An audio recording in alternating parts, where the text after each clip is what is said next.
मेरे प्यारे मोर प्रिय देशवासियों, देशवासी नमस्कार। नमस्कार। 2025 एवं प्रायतः आसी जाइछि, द्वार देश रे पहुंची 2025 जनवरी 26 तारिख दिन आम संविधान लागू हेबार 75 वर्ष पूर्ति हेबाकु जाउछि। आम समस्तंक पई यह अत्यंत गर्वर विषय। आम संविधान निर्माता माने आमको जो संविधान प्रदान करिसेंती ताहा समयर प्रत्येक परीक्षा रे उत्तीर्ण होईछि। संविधान आम पई मार्गदर्शन आलोक, यह आमर मार्गदर्शक। भारतर संविधान बल ही मु आज एठारे उपस्थित अच्छी एवं आपण मान सहित कथा हुई पड़छि। एही वर्ष 26 नवेम्बर संविधान दिवस ठारू एक वर्ष पर्यंत चलिबाकु थिबा अनेक कार्यक्रम आरंभ हो जाइछि। देशर नागरिकों को संविधान ऐतिह्य सहित जोड़ी हेबा पई constitution75.com नामक एक विशेष वेबसाइट प्रस्तुत होईछि। एथिरे आपण माने संविधान प्रस्तावना पढ़ी निजर वीडियो अपलोड करि परिबे। भिन्न भिन्न भाषा रे संविधान पढ़ी परिबे एवं संविधान बाबद रे प्रश्न मध्य पचारि परिबे। मन की बात रो श्रोता मानकु, स्कूल रे पढ़ुथिबा पिला मानकु ओ कॉलेज जाउथिबा युववर्गंकु मोर अनुरोध जे सेमाने एही वेबसाइट खोली निश्चय देखंतु एवं यार अंशविशेष हुंतु। बंधुगण, आसंता मास 13 तारिख रु प्रयागराज रे महाकुंभ मध्य आरंभ होबाकु जाउछि। एबे सेठारे संगम तटरे जोर शोर रे प्रस्तुति चली। मोर मने अछि एबे किछि दिन पूर्वे जेबे मु प्रयागराज जाइथिली से समय हेलिकॉप्टर रु संपूर्ण कुंभ क्षेत्र को देखी हृदय आनंद रे भरी जाइथिला। एते विशाल, एते सुंदर, एते भव्यता। बंधुगण, महाकुंभर विशेषता केवल यार विशालता मध्य न थाए, कुंभर विशेषत्व यार विविधता मध्य निहित। एही आयोजन रे कोटि कोटि लोक गोटिए जगार एकत्रित हुंती। लक्ष लक्ष साधुसंत, हजार हजार परंपरा, शह शह संप्रदाय, अनेक आखड़ा प्रत्येक एही आयोजनर अंश विशेष हुंती। केउठी भी कौनसी भेदभाव परिलक्षित हुए नहीं। एठार केही बड़ नुहंती कि केही छोट नुहंती। अनेकतारे एकतार एभली दृश्य विश्वर अन्य केउठी देखिबा को मिलिबो नाही। एथिपाई आम कुंभ मेला हेउछि एकतार महाकुंभ। एथर महाकुंभ मध्य एकतार महाकुंभ को सशक्त करिबो। मु आपण समस्त को कहिबी जे जेबे भी आमे कुंभरे सामिल हेबा तेबे एकतार एही संकल्प को निज साथी रे नहीं फेरिबा। आमे समाजरू विभाजन और विद्वेष भाव को नष्ट करिवार संकल्प मध्य नेबा। जदि कम शब्द रे मते कहिबाकु पड़े तेबे मु कहिबी महाकुंभ का संदेश एक हो पूरा देश। महाकुंभ का संदेश एक हो पूरा देश। आउ जदि अन्य भावे कहिबाकु पड़े तेबे मु कहिबी गंगा की अविरल धारा न बटे समाज हमारा। गंगा की अविरल धारा न बटे समाज हमारा। बंधुगण, एथर प्रयागराज रे देश और दुनियार श्रद्धालु डिजिटल महाकुंभर मध्य साक्षी बनिबे। डिजिटल नेविगेशन सहायता रे आपण मानकु अलग अलग घाट, मंदिर और साधु मानक आखड़ा पर्यंत पहुँचबार रास्ता मिल जिवो। एही नेविगेशन सिस्टम आपण को पार्किंग पर्यंत पहुँचाइबारे मध्य साहाय्य करिवो। प्रथम थर कुंभ आयोजन रे एआई चैटबोट्र प्रयोग हेबो। एआई चैटबोट माध्यम रे 11टी भारतीय भाषा रे कुंभ मेला सहित जड़ित प्रत्येक प्रकार तथ्य हासिल करा जाई परिबो। एही चैटबॉट रे जेकोसी टेक्स्ट टाइप करी किंबा कही विभिन्न प्रकार साहाय्य मगा जाई परिबो। संपूर्ण मेला क्षेत्र को एआई शक्तियुक्त कैमेरा द्वारा कवर करा जाउछि। कुंभ मेला रे जदि कहीं निज परिचित ठारू अलगा हो जाती तेबे ही कैमेरा गुड़िक सेमानकु खोजिबारे साहाय्य करिवे। श्रद्धालु मानकु digital lost and found centre रो सुविधा मध्य मिलिबो। श्रद्धालु मानक मोबाइल रे सरकार को द्वारा अनुमोदित टूर पैकेज रहिबार स्थान एवं होम स्टे रो तथ्य मध्य दिया जिवो। आपण मध्य महाकुंभ को गले यही सुविधा गुड़िकर लाभ उठातु एवं हाँ हैशटैग एकता का महाकुंभ सहित निजर सेल्फी निश्चित भावे अपलोड करंतु। बंधुगण, मन की बात अर्थात MKV रे एबे कथा KTV रो जो मैंने वयस्क सेमानक मध्यरु अनेकंकु KTV विषय जना नथिबो,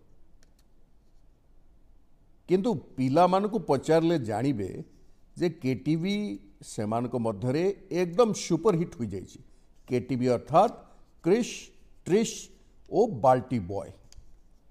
आपण मानकु जଣା थिबो जे एहा पिला मानकर एक पसंद योग्य एनिमेशन सीरीज एवं यार नाम हैला KTV भारत हैं हम। एबे यार द्वितीय सीजन मध्य आसी जाइछि। एई तीनी एनिमेशन चरित्र आमकु भारतीय स्वाधीनता संग्रामर सेही नायक नायिका विषय रे जणाऊ जहाँकर विशेष चर्चा हुए नहीं। एबे यार द्वितीय सीजन विशेष करी गोवारे international film festival of India रे लॉन्च हुई। सबुठारु उल्लेखनीय कथा हैला जे एही सीरीज केवल जे भारतर केतोटी भाषा रे हुई ताहा नुहे बरं विदेशी भाषा रे मध्य प्रसारित हेउछि। एहाकू दूरदर्शन सहित अन्य OTT प्लाटफॉर्म रे मध्य देखा जाई पारुछि। बंधुगण, आमर एनिमेशन फिल्म आमर फिल्म और टीवी सीरियल गुड़िकर लोकप्रियता दर्शाए जे भारतर एही उद्योग रे केते क्षमता रही। एही शिल्प देशर प्रगति रे बड़ योगदान देवा सहित आम अर्थनीति को मध्य नूतन शिखर रे पहुंचाई पारिछि। आमर सिनेमा और मनोरंजन शिल्प अत्यंत विशाल। देशर अनेक भाषा रे फिल्म निर्मित होउछि, क्रिएटिव कंटेंट प्रस्तुत होउछि। मु आमर सिनेमा और मनोरंजन शिल्प को एथिपाई बधाई जनाउछि कारण एहा एक भारत श्रेष्ठ भारतर भावना को सशक्त करिछि। बंधुगण, वर्ष 2024 रे आमर फिल्म जगत केते जन महान व्यक्तिंकर 100तम जयंती पालन करुछि। एही विभूति माने भारतीय सिनेमा को विश्व स्तर रे परिचित कराइछन्ति। राज कपूर जी सिनेमा माध्यम रे विश्ववासी को भारतर सफ्ट पावर सहित परिचित कराइथिले। रफी साहब को स्वर रे एभली जादू थिला जहाँ कि प्रत्येक हृदय को छुई जाउथला। तांकर स्वर थिला अद्भुत। भक्ति गीत हेउ, रोमांटिक गीत हेउ अथवा दुख भरा गीत, प्रत्येक भावना को से निज स्वर रे जीवंत कर देथिले। जड़े कलाकार भावे तांको महानतार अनुमान एक कथारु लगा जाई पारे जे आजिर युवपीढ़ी मध्य तांको गीत को सेतिकी ध्यान देई शुणुछंती। एहा ही समयातीत कलार परिचय। अक्किनेनी नागेश्वर राव गारू तेलुगु सिनेमा को नूतन शिखर रे पहुंचाइछंती। तांको चलचित्र गुड़िक भारतीय परंपरा और मूल्यबोध को सुंदर भावे प्रस्तुत करिछि। तपन सिन्हाजींकर चलचित्र गुड़िक समाज को एक नूतन दृष्टि प्रदान करछि। तांको फिल्म रे सामाजिक चेतना और राष्ट्रीय एकतार वार्ता रहुथिला। आमर संपूर्ण चलचित्र शिल्प पाई एही व्यक्ति मानकर जीवन प्रेरणार स्रोत भली। बंधुगण, ମୁଁ ଆପଣଙ୍କୁ ଆଉ ଏକ ଖୁସିର ଖବର ଦେବାକୁ ଚାହୁଁଛି। ଭାରତର ସୃଜନଶୀଳ ପ୍ରତିଭାକୁ ବିଶ୍ୱ ସମ୍ମୁଖରେ ରଖିବାର ଏକ ବହୁତ ବଡ଼ ଅବସର ଆସୁଛି। ଆସନ୍ତା ବର୍ଷ ଆମ ଦେଶରେ ପ୍ରଥମ ଥର world audio visual entertainment summit ଅର୍ଥାତ୍ ୱେବ୍ ସମିଟ୍ ଆୟୋଜିତ ହେବାକୁ ଯାଉଛି। ଆପଣମାନେ ଡାଭୋସ୍ ବିଷୟରେ ଶୁଣିଥିବେ, ଯେଉଁଠି ବିଶ୍ୱ ଅର୍ଥ ଜଗତର ମହାରଥୀମାନେ ଏକାଠି ହୋଇଥାନ୍ତି। ସେହିଭଳି ୱେବ୍ ସମିଟ୍ରେ ସାରା ଦୁନିଆର ମିଡ଼ିଆ ଏବଂ ମନୋରଞ୍ଜନ ଶିଳ୍ପର ବିଶିଷ୍ଟ ବ୍ୟକ୍ତି ତଥା କ୍ରିଏଟିଭ୍ ୱାର୍ଲଡର ଲୋକେ ଭାରତ ଆସିବେ। ଏହି ଶିଖର ସମ୍ମିଳନୀ ଭାରତକୁ ଗ୍ଲୋବାଲ କଣ୍ଟେଣ୍ଟ କ୍ରିଏସନର ହବ୍ କରିବା ଦିଗରେ ଏକ ମହତ୍ତ୍ୱପୂର୍ଣ୍ଣ ପଦକ୍ଷେପ ହେବ। ମୋତେ ଏହା କହିବାରେ ଗର୍ବ ହେଉଛି ଯେ ଏହି ଶିଖର ସମ୍ମିଳନୀର ପ୍ରସ୍ତୁତିରେ ଆମ ଦେଶର ଯୁବ ସର୍ଜନାକାରୀମାନେ ପୁରା ଉତ୍ସାହରେ ଜଡ଼ିତ ହେଉଛନ୍ତି। ଯେତେବେଳେ ଆମେ $5 ଟ୍ରିଲିୟନ୍ ଇକୋନୋମି ଦିଗରେ ଅଗ୍ରସର ହେଉଛୁ, ସେତେବେଳେ ଆମର କ୍ରିଏଟର ଇକୋନୋମି ଏକ ନୂତନ ଶକ୍ତି ପ୍ରଦାନ କରୁଛି। ମୁଁ ଭାରତର ମନୋରଞ୍ଜନ ଓ ଶିଳ୍ପକୁ ଅନୁରୋଧ କରିବି ଯେ ଆପଣ ଯୁବ ସର୍ଜନାକାରୀ ହୁଅନ୍ତୁ ଅଥବା ପ୍ରତିଷ୍ଠିତ କଳାକାର, ବଲିଉଡ୍ ସହିତ ଜଡ଼ିତ ହୋଇଥାନ୍ତୁ କିମ୍ବା ଆଞ୍ଚଳିକ ସିନେମା ସହିତ, ଟେଲିଭିଜନର ପ୍ରଫେସନାଲ ହୋଇଥାନ୍ତୁ ଅଥବା ଆନିମେସନ୍ ବିଶେଷଜ୍ଞ, ଗେମିଂ ସହିତ ଜଡ଼ିତ ଥାନ୍ତୁ କିମ୍ବା ମନୋରଞ୍ଜନ ଟେକ୍ନୋଲୋଜିର ଅନ୍ୱେଷକ, ଆପଣ ସମସ୍ତେ ୱେବ୍ ସମିଟ୍ର ଅଂଶବିଶେଷ ହୁଅନ୍ତୁ। ମୋର ପ୍ରିୟ ଦେଶବାସୀ, ଆପଣମାନେ ଜାଣିଛନ୍ତି ଯେ ଭାରତୀୟ ସଂସ୍କୃତିର ଆଲୋକ ଏବେ କିଭଳି ବିଶ୍ୱର କୋଣ ଅନୁକୋଣରେ ବିସ୍ତୃତ ହେଉଛି। ଆଜି ମୁଁ ଆପଣମାନଙ୍କୁ 3ଟି ମହାଦେଶରେ ହୋଇଥିବା ଏଭଳି ପ୍ରୟାସ ବାବଦରେ କହିବି, ଯାହାକି ଆମର ସାଂସ୍କୃତିକ ଐତିହ୍ୟର ବୈଶ୍ୱିକ ବିସ୍ତାରର ସାକ୍ଷୀ ହୋଇଛି। ଏହି 3ଟି ସ୍ଥାନ ପରସ୍ପରଠାରୁ ବହୁତ ଦୂରରେ, କିନ୍ତୁ ଭାରତକୁ ଜାଣିବା ଏବଂ ଆମ ସଂସ୍କୃତିରୁ ଶିକ୍ଷା ଲାଭ କରିବା ପାଇଁ ସେମାନଙ୍କର ଆଗ୍ରହ ପ୍ରାୟ ଏକାଭଳି। ବନ୍ଧୁଗଣ, ଚିତ୍ରକଳାର ସଂସାର ଯେତେ ରଙ୍ଗରେ ଭରି ରହିଥାଏ, ତାହା ସେତେ ସୁନ୍ଦର ହୋଇଥାଏ। ଆପଣମାନଙ୍କ ମଧ୍ୟରୁ ଯେତେ ଲୋକ ଟିଭି ମାଧ୍ୟମରେ ମନ୍ କି ବାତ୍ ସହିତ ଯୋଡ଼ି ହୋଇଛନ୍ତି, ସେମାନେ ଏବେ କିଛି ପେଣ୍ଟିଂ ଟିଭିରେ ଦେଖିପାରୁଥିବେ। ଏହି ଚିତ୍ରକଳା ଗୁଡ଼ିକରେ ଆମ ଦେବୀ ଦେବତା, ନୃତ୍ୟକଳା ଏବଂ ମହାନ ମନୀଷୀଙ୍କୁ ଦେଖି ଆପଣଙ୍କୁ ବହୁତ ଭଲ ଲାଗୁଥିବ। ଏଥିରେ ଆପଣଙ୍କୁ ଭାରତରେ ଥିବା ଜୀବଜନ୍ତୁଙ୍କ ଠାରୁ ଆରମ୍ଭ କରି ଆହୁରି ମଧ୍ୟ ବହୁତ କିଛି ଦେଖିବାକୁ ମିଳିବ। ଏଥିରେ ତାଜମହଲର ଏକ ସୁନ୍ଦର ଚିତ୍ର ମଧ୍ୟ ସାମିଲ ଅଛି, ଯାହାକୁ 13 ବର୍ଷର ଗୋଟିଏ ଝିଅ ଆଙ୍କିଛି। ଆପଣ ଜାଣି ଆଶ୍ଚର୍ଯ୍ୟ ହେବେ ଯେ ଏହି ଦିବ୍ୟାଙ୍ଗ ଝିଅଟି ନିଜ ମୁହଁରେ ଏହି ଚିତ୍ରଟିକୁ ଆଙ୍କିଛି। ସବୁଠାରୁ ଚିତ୍ତାକର୍ଷକ କଥା ହେଲା ଯେ ଏହି ଚିତ୍ରଗୁଡ଼ିକୁ ଆଙ୍କିଥିବା ଲୋକେ ଭାରତୀୟ ନୁହନ୍ତି, ବରଂ ଇଜିପ୍ଟର ବିଦ୍ୟାର୍ଥୀ। ସେଠାକାର ବିଦ୍ୟାର୍ଥୀମାନେ ଏଗୁଡ଼ିକୁ ଆଙ୍କିଛନ୍ତି। କିଛି ସପ୍ତାହ ପୂର୍ବେ ଇଜିପ୍ଟର ପ୍ରାୟ 23,000 ଛାତ୍ରଛାତ୍ରୀ ଏକ ଚିତ୍ରକଳା ପ୍ରତିଯୋଗିତାରେ ଅଂଶଗ୍ରହଣ କରିଥିଲେ। ସେଠାରେ ସେମାନଙ୍କୁ ଭାରତୀୟ ସଂସ୍କୃତି ଏବଂ ଦୁଇ ଦେଶର ଐତିହାସିକ ସମ୍ବନ୍ଧ ଦର୍ଶାଉଥିବା ଚିତ୍ର ପ୍ରସ୍ତୁତ କରିବାର ଥିଲା। ମୁଁ ଏହି ପ୍ରତିଯୋଗିତାରେ ଭାଗ ନେଇଥିବା ସମସ୍ତ ଛାତ୍ରଛାତ୍ରୀଙ୍କୁ ପ୍ରଶଂସା କରୁଛି। ସେମାନଙ୍କ ସୃଜନଶୀଳତାର ଯେତେ ପ୍ରଶଂସା କରାଗଲେ ମଧ୍ୟ ତାହା କମ୍ ରହିବ। ବନ୍ଧୁଗଣ, ଦକ୍ଷିଣ ଆମେରିକାର ଏକ ଦେଶ ହେଲା ପାରାଗୁଏ। ସେଠାରେ ରହୁଥିବା ଭାରତୀୟଙ୍କ ସଂଖ୍ୟା 1,000ରୁ ଅଧିକ ହେବ ନାହିଁ। ପାରାଗୁଏରେ ଏକ ଅଦ୍ଭୁତ ପ୍ରୟାସ ହେଉଛି। ସେଠାରେ ଭାରତୀୟ ଦୂତାବାସରେ ଏରିକା ହ୍ୟୁବର ମାଗଣାରେ ଆୟୁର୍ବେଦ ବାବଦରେ ପରାମର୍ଶ ଦେଉଛନ୍ତି। ଆୟୁର୍ବେଦର ପରାମର୍ଶ ନେବା ପାଇଁ ଏବେ ତାଙ୍କ ପାଖକୁ ସ୍ଥାନୀୟ ଲୋକେ ମଧ୍ୟ ବହୁ ସଂଖ୍ୟାରେ ପହଞ୍ଚୁଛନ୍ତି। ଏରିକା ହ୍ୟୁବର ଇଞ୍ଜିନିୟରିଂ ପାଠ ପଢ଼ିଥିଲେ ହେଁ ତାଙ୍କ ମନରେ ଆୟୁର୍ବେଦ ବସା ବାନ୍ଧି ଯାଇଛି। ସେ ଆୟୁର୍ବେଦ ସହିତ ଜଡ଼ିତ କୋର୍ସ କରିଥିଲେ ଏବଂ ସମୟ ବିତିବା ସହିତ ସେଥିରେ ପାରଙ୍ଗମ ହୋଇଯାଇଛନ୍ତି। ବନ୍ଧୁଗଣ, ଆମ ପାଇଁ ଗର୍ବର ବିଷୟ ହେଉଛି ଯେ ପୃଥିବୀର ସର୍ବପ୍ରାଚୀନ ଭାଷା ହେଉଛି ତାମିଲ, ଆଉ ଏହାକୁ ନେଇ ପ୍ରତ୍ୟେକ ଭାରତବାସୀ ଗର୍ବ କରନ୍ତି। सारा पृथ्वी रे भाषा को शिखिबा पई आग्रही लोकंक संख्या लगातार बढ़ी चलछि। फिजी रे गला मास शेष भागरे भारत सरकार का सहयोग रे तमिल प्रशिक्षण कार्यक्रम आरंभ होइछि। गत 80 वर्ष मध्य यह होइछि प्रथम सुजोग जेबे फिजी रे तमिल प्रशिक्षण प्राप्त शिक्षक माने एही भाषा को शिखाउछंती।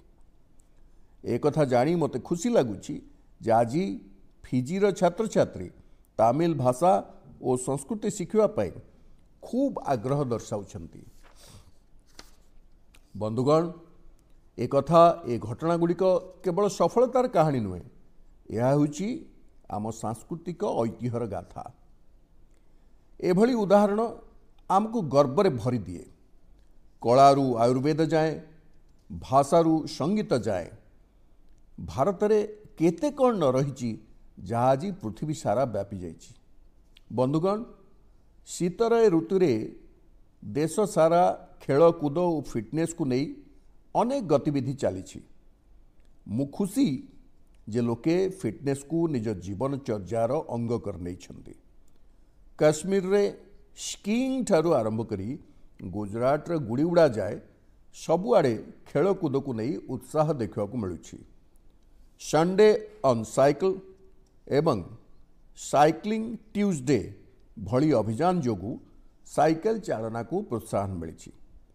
बंधुगण, एबे मु आपण मानकु एभली एक नियारा कथा कहिबी जहाँ आम देश रे होउथिबा परिवर्तन एवं युव साथी मानकु उत्साह और उद्दीपनार प्रतीक। आपण माने कोन जानती जे आम बस्तर अंचल रे एक नियारा ओलंपिक आरंभ होइछि। आज्ञा हाँ, प्रथम थर आयोजित यह बस्तर ओलंपिक जोगु बस्तर अंचल रे एक नूतन विप्लव जन्म नहीं।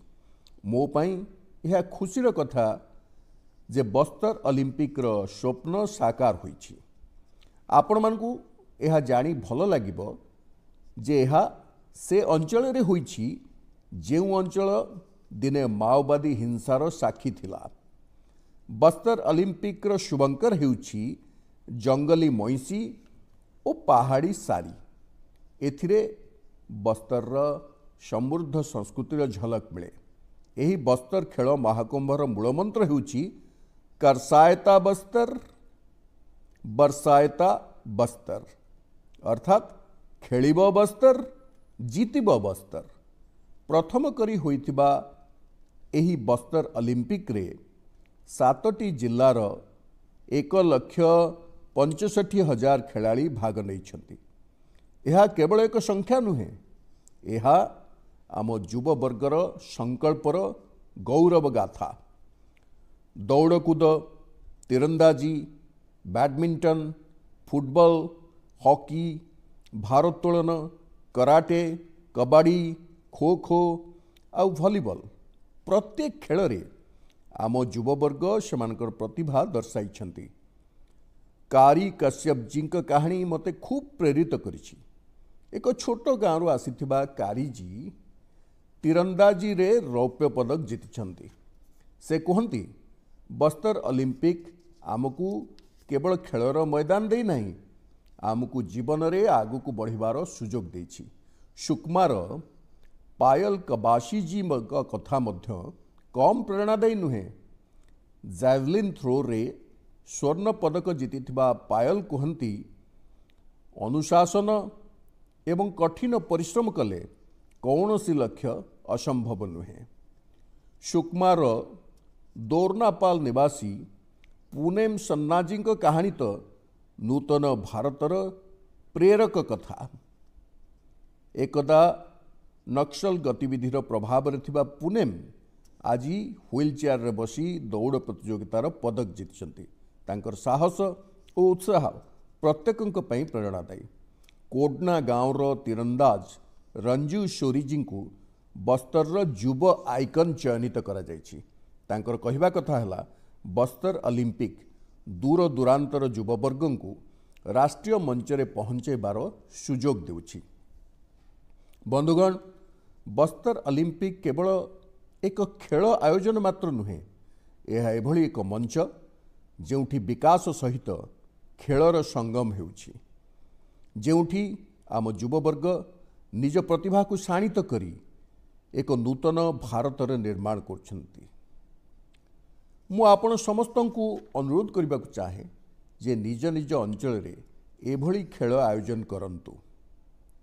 हैशटैग खेलेगा भारत जीतेगा भारत सहित निज अंचलर खेल प्रतिभा मान कहानी को शेयर करंतु। स्थानीय खेल प्रतिभा मान आग को बढ़िबार सुजोग दियंतु। मने रखंतु खेल द्वारा केवल शारीरिक विकास हुए नहीं बरं यही खेलुआड़ मनोवृत्ति समाज को जोड़बार मध्य एक सशक्त माध्यम होता है। तेणु खूब खेलंतु खूब प्रस्फुटित हुंतु। मोर प्रिय देशवासी भारतर दुईटी बड़ उपलब्धि आज समग्र विश्वर ध्यान आकर्षण करछि। ए कथा शुणी आपण को मध्य गर्वर अनुभूति हेब। ए दुईटी जाक सफलता स्वास्थ्य क्षेत्र में मिली।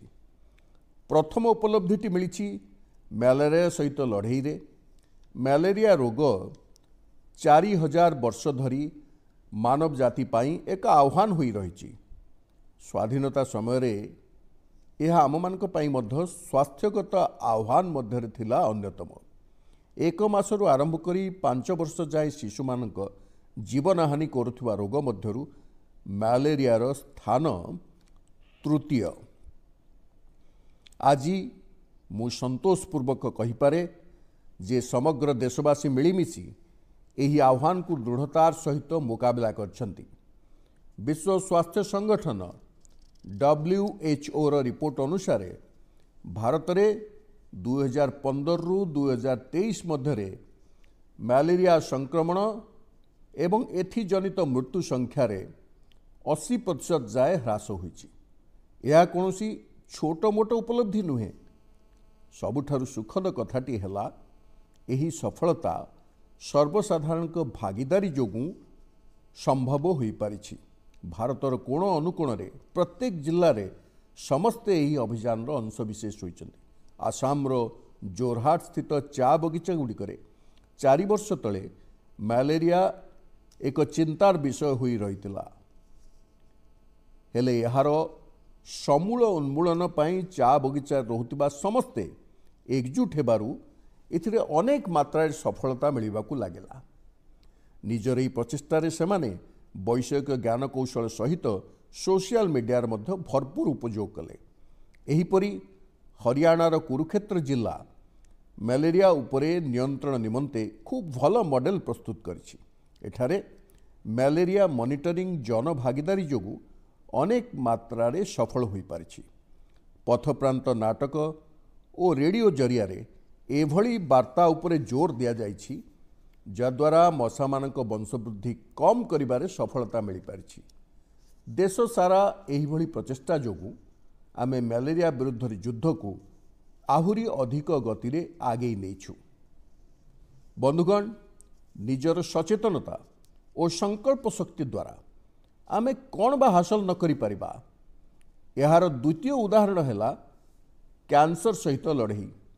पृथ्वीर प्रसिद्ध मेडिकल जर्नल लैंसेट एक अनुध्यान खूब उत्साहवर्धक।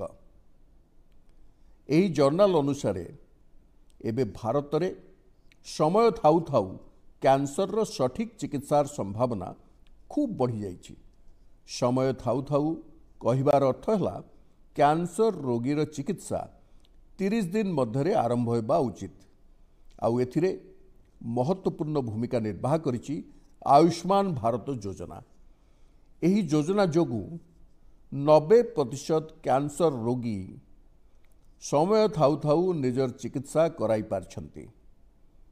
यह एथिपाई संभव हैला जे पूर्वरु अर्थर अभाव जोगु गरीब रोगी कैंसर चिकित्सा और यार परीक्षा पाई कुंठित हेउथिले। एबे आयुष्मान भारत योजना सेमानक पई बड़ सहायक होई पारछि। सेमाने आगे आसी चिकित्सा कराउछंती। आयुष्मान भारत योजना कैंसर चिकित्सा पाई प्रतिबंधक हेउथिबा अर्थ चिंता को अनेक मात्रा रे दूर करि पारछि। आउरी भल कथाटी हेउछि समय थाउ थाउ कैंसर चिकित्सा पाई लोके पूर्वापेक्षा अनेक मात्रा रे सचेतन होइछंती। ଏହି ଉପଲବ୍ଧି ପାଇଁ आम स्वास्थ्य सुरक्षा प्रणाली अवदान जहाँ रही आम डाक्तर नर्स मेडिकल स्टाफ को सहित आमर नागरिक भाई भौणींकर मध्य अवदान किछि कम नुहे। समस्त प्रचेष्टा बल कैंसर को पराजित करिवार संकल्प आहुरी अधिक मजबूत हो पारि। सफलतार श्रेय से ही समस्त को दिज्वा उचित जो माने सचेतनता वृद्धि निमंते निज निजर मूल्यवान योगदान देइछन्ते। कैंसर सहित मुकाबला करिवार गोटिए मंत्र ता हेउची अवेयरनेस एक्शन और आश्योरेंस। अवेयरनेस अर्थात कैंसर एवं यार लक्षण प्रति सचेतनता, एक्शन अर्थात सठिक समय जांच चिकित्सा, आउ आश्योरेंस अर्थात रोगी को समस्त सहायतार विश्वास। आसंतु आमे समस्त मिलीमिशि कैंसर विरुद्ध रे एही लड़ई को आहुरी जोर रे आगे नेबा एवं अधिकरु अधिक रोगी को सहायता करिबा। मोर प्रिय देशवासी, आज मु ओडिशार कलाहांडी जिल्लार एभली एक प्रचेष्टा विषय कहबाकू चाहे जहाँ अल्प वृष्टि एवं अल्प संबल सत्वे सफलतार नूतन गाथा लिखुची। यह हेउची कलाहांडीर परिबा विप्लव। पूर्वरु जेउठु कृषक माने पलायन करने निमंते बाध्य होते आज कलाहांडीर गोलामुंडा ब्लॉक टी आज पनीपरिबा हब पलटि जाइछि। ए परिवर्तन किभली आसपारला? यार आरंभ मात्र 10 जन कृषकों को नहीं होइथिला। एही गोष्ठी मिसी एक एफपीओ अर्थात कृषक उत्पादक संघ स्थापन कले। चाषरे नूतन पद्धति आपणैबा आरंभ कले। आज सेमानकर एही एफपीओ कोटी कोटी टंकार कारबार करछि। आज दिन में 200 रु अधिक कृषक एही एफपीओ सहित जोड़ी होइछन्ति, जहाँ भितरु 45 जन हेउछन्ति महिला कृषक। एमाने मिलीमिशि 200 एकर क्षेत्र में टमाटो तथा 150 एकर जमी रे कलरा उत्पादन करछन्ति। आज एही एफपीओर वार्षिक आय वृद्धि पाई 1.5 कोटी रु अधिक हो सारी। आज कलाहांडीर परिबा केवल ओडिशार विभिन्न जिला नुहे बरं अन्य राज्य जाए पहुँची पारुछि। सेठाकार कृषक माने एबे आलू और पियाज चाषर नूतन प्रणाली शिखुछन्ति। बंधुगण, कलाहांडीर एही सफलता आमको शिक्षा दिए जे संकल्पर शक्ति और सामूहिक प्रचेष्टा बल सबु किछि हासिल करा जाय पारे। मु आपण समस्त को अनुरोध करुछि जे निज अंचल रे एफपीओ को प्रोत्साहित करंतु, कृषक उत्पादक संगठन गुड़िक सहित जोड़ी हुंतु एवं या मजबूत करंतु। मन रखंतु, छोट आरंभरू ही बड़ परिवर्तन संभव। आमको केवल दृढ़ संकल्प और दलगत भावनार आवश्यकता रही। बंधुगण, आजिर मन की बात रे आमे शुणिले जे आम भारत किपरि विविधतार एकता सहित आगे चली। खेलकूद हेउ अबा विज्ञान क्षेत्र, स्वास्थ्य हेउ अबा शिक्षा, प्रत्येक क्षेत्र रे भारत नूतन शिखर को छुई चली। आमे समस्ते गोटिए परिवार भली मिलीमिशि प्रत्येक आह्वान सम्मुखीन होइछु एवं नुआ नुआ सफलता प्राप्त करि परिछु। 2014 मसीह आरंभ होइतिबा मन की बात 116 अध्याय रे मु देखिछि किभली मन की बात आज देशर सामूहिक शक्तिर एक जीवंत दस्तावेज पलटि जाइछि। आपण माने समस्ते एही कार्यक्रम को आदर दैछन्ति, निजर करिछन्ति। प्रति मासरे आपण माने निज निजर विचार और प्रयास मान एथिरे रखिछन्ति। केबे कोनोसी युव उद्भावक भावना आमको प्रभावित करिछि तो केबे कोनोसी झियर सफलता आमको गौरवान्वित करिछि। यह होची आपण मानक समस्तक भागीदारी जहाँ देशर कोण अनुकोणरू सकारात्मक शक्ति को एकत्रित करि पारुछि। मन की बात एभली सकारात्मक शक्तिर परिवर्धन निमंते एक मंच हो जाइछि। आउ एबे 2025 आगत प्राय आगामी वर्ष रे मन की बात माध्यम रे आमे आहुरी भी अधिक प्रेरणादायी प्रयास विषय रे चर्चा करबा मोर विश्वास जे देशवासी सकारात्मक विचार एवं नव उद्भावनर भावना को नहीं भारत नूतन शिखर रे पहुँचब। आपण माने निज आखपाखरे हेउथिबा अनन्य प्रचेष्टा गुड़ी को हैशटैग मन की बात रे शेयर करथांतु।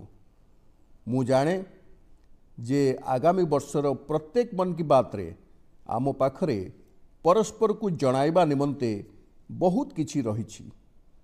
आपण समस्तंकु 2025 रो अनेक अनेक शुभकामना। सुस्थ रुहंतु, खुशी रुहंतु। फिट इंडिया अभियान सहित आपण माने मध्य जोड़ी हुंतु, निजकु मध्य फिट रखंतु, जीवन में उन्नति करि चलंतु। बहुत बहुत धन्यवाद।